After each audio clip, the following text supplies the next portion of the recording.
guys, welcome to the third episode of the Artboard. So as you can already see, this is all about Photoshop. Now what we are going to do is we will just stylize some icons that we usually use in a very flat manner on social media posts and banners. So let's just get started, shall we?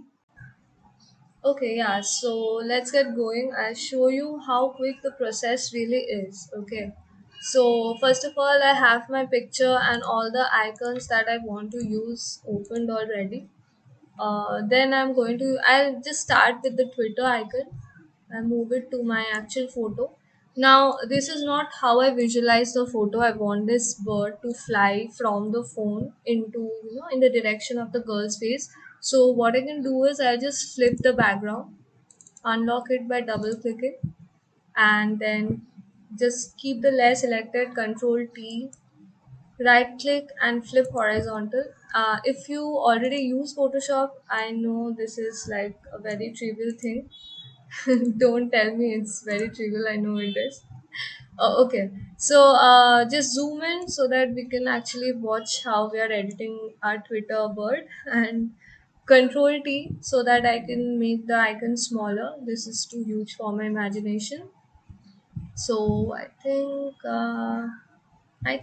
I'm good with this size. Enter, zoom in, and now this is the layer that I want to use. This will be the front side. Okay, now Control J to copy the layer, and this is the layer where I am going to add the depth so that it looks like a 3D image. So what I do is, first of all, let's just change the name here. Yeah, and we can just keep the layer selected, go to image, go to adjustments, hue saturation, and play around here. Okay, usually you need to actually decrease the points here. For hue, actually I have already experimented with this, so I'll just put in my numbers. I don't want to waste your time nor mine. So okay, for hue, I always go with 12 in this kind of edits, and for saturation, I'll put in -7, and for lightness, I'll put in around 25. 20 to 25 is cool. I'll go with the middle ground. Yeah. So we are good to go. Now the depth, as it is the depth, that means it's actually going to add shadow to the layer. So I will just move it below the Twitter layer. Okay, and keep this selected and just use your arrow keys to move it to any one side. Obviously, if layer 1 is the front face, I need the shadow to be to the other side of it. So I'll move the left direction key. Okay, I'll zoom in a bit if things are easier for you then. Yeah, so as you can see, this part is not in sync. So just play around with the arrow keys to get it to suit your convenience. Okay. So one layer of depth doesn't work for me. I want it to look, more deep. So I'll just add another layer. I'll just copy the layer. I mean, keep it selected and press Ctrl J. It is copied, and then you can just repeat the same process. Press on the left key and just so that it is pushed out of the real image. That is how you do it. But then again, as you can see, there are these, it shouldn't look like you are copying and pasting the images, right? So just be careful about it and try to just play around with the arrow keys so that they are in sync. Actually, it is a very important part. Yeah, almost there. Yeah, almost there. Yeah, done. So that is it. Now what I'll do is I'll copy and I'll just make another copy, and I'll just do the same thing with this again, because the more the merrier. Okay, with the depth thing, it really adds up.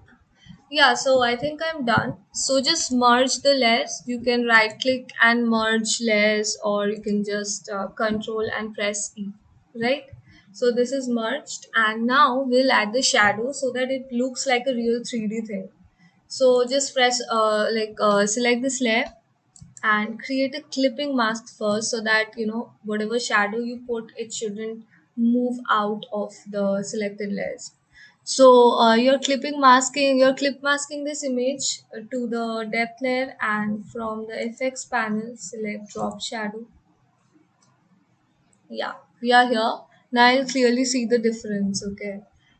This I think I'll reduce the shadow a bit to maybe I think the effect to 77. Yeah, I think this works. Yeah. So it's almost it's looking like a 3D now. Now the great part here is you need to add the glow to it now. The major part is done. So to add the glow, just control and press J and copy. We don't need the shadows in the copied layer, so just right click and clear style. Okay. Yeah, you're done. So for the now the process is as smooth as it can be.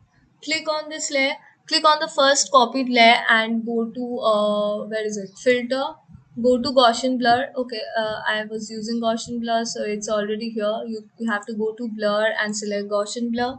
So for the first part we don't need this much radius. Just click on 5 and press OK.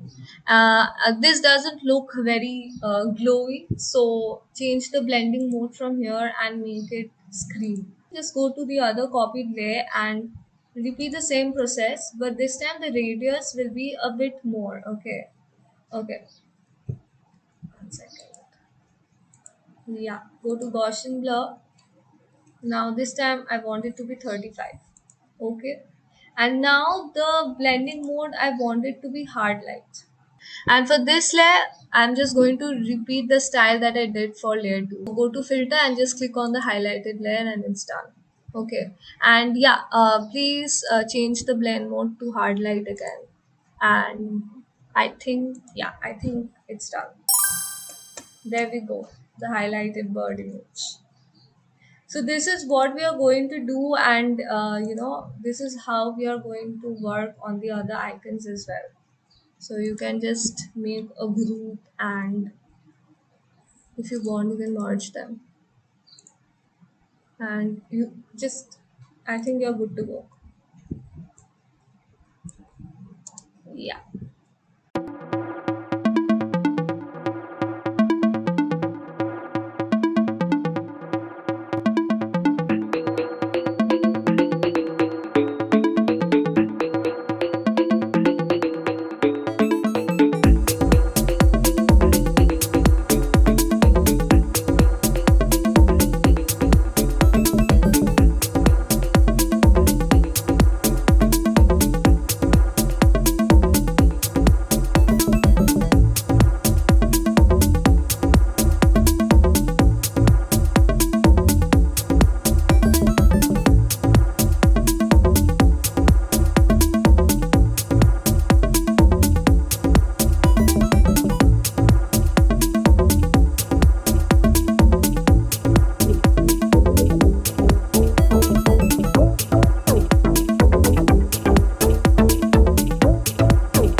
If you think that maybe the background could have been darker, then just do it. Why think about anything when there's Photoshop? Go to curves and just drag it down. See which works for you. I think this is good enough. Yes. Yeah. So actually I am done. Here's a personal trick that I use. If there is a glowing icon here, this part needs to be of that color, right? There has to be some kind of reflection. So what I do is I get on with a new layer and rename it as glow universal. Yeah. So just get your brush, click B, and just check if the opacity is 100. Mine is not. Okay. Yeah. Hardness needs to be 0. That's really important. And what I need to do is make it bigger. Okay, that's too much. We'll start with Instagram. Okay, so what we're doing is just get the color picker and click on this area. Go to brush again and just a single click. How about that? So we are going to do it with all the other icons, I guess. So that's that. Hey, thank you so much for watching till now. And if you think there are better ways to do what I was doing, then please leave a comment below.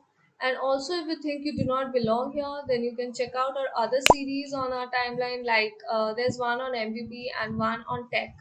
So do check them out. And also, please like, share, and subscribe to our channel. Stay tuned. See you soon.